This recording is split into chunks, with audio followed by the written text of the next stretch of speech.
عمرك سمعت عن حليب الخيل؟ هو أيوة مشهور في بعض الثقافات ومميز عندهم خصوصا في روسيا وبعض دول آسيا. أنا أعرف إن هم بياكلوا لحم حصان وأنا جربت، ولكن حليب الخيل فبصراحة دي كانت تجربة فريدة، جربتها من سنتين كده. فهو أيوة في نسبة اللاكتوز فيه عالية ونسبة الدهون فيه قليلة جدا، ولكن بالنسبة لي كانت تجربتي معاه يعني حامض جدا كده وغريب.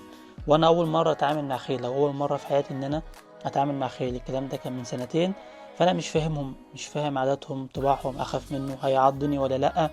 هنا اكلت الاولاني، التاني مرضيش ياكل من ايدي، فانا مش عارف هو بيغير زي ما بشوف على السوشيال ميديا ولا ايه اللي حصل، فانا مش عارف طبعهم ايه. وهنا حاولت ان انا اقوله طب تعالى كل يا حبيبي واضحك عليه بالاكل، وفي الاخر سابني ومشي. مش عارف، مش فاهم طبعهم، يعني هل ممكن يعمل حركة كده ولا كده.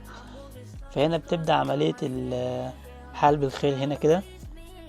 اللي عايز يحلب الخيل يتصور معاه كده. هنا بقى اللي بيجرب بعد ما خلصوا بيجربوا، ولكن مش عارف انتوا ممكن تحبوه، ولكن بالنسبة لي كان طعمه غريب ومش عايز اجربه تاني بصراحة يعني. وفي مرحلة تانية هم بيعملوها، مش فاكر هي ايه المرحلة ديت، ولكن هم عاملة زي تصفية او بيصفوا اللبن او بينقوه من حاجة معينة.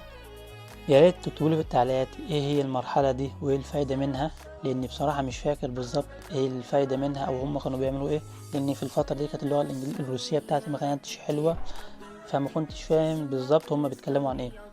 هنا برضو بنبدأ نحرك اللبن يمين وشمال يمين وشمال بحركة معينة حسب ما هم قالوا، عشان نوصل لحاجة معينة، درجة معينة، او بيحصل تصفية او تنقية.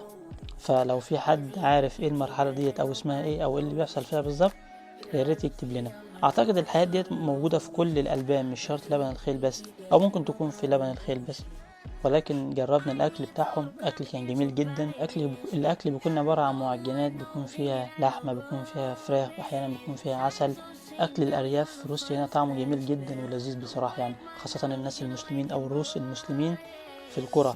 الاكل بتاعهم كده بسيط وكويس جدا. وهنا واحنا ماشيين بتاخد ازازة حليب، ولكن اديتها لحد من صحابي. روحنا مكان تاني كان عبارة عن مقابر، كان فيه الإمام كذا وصحابي كذا، ولكن مش عارف ايه مصدر المعلومات دي، ولكن كان مكتوب عليها حتى بالعربي رضي الله عنه الإمام كذا أو صحابي كذا، وتاريخ الميلاد بتاعه ورضي الله عنه.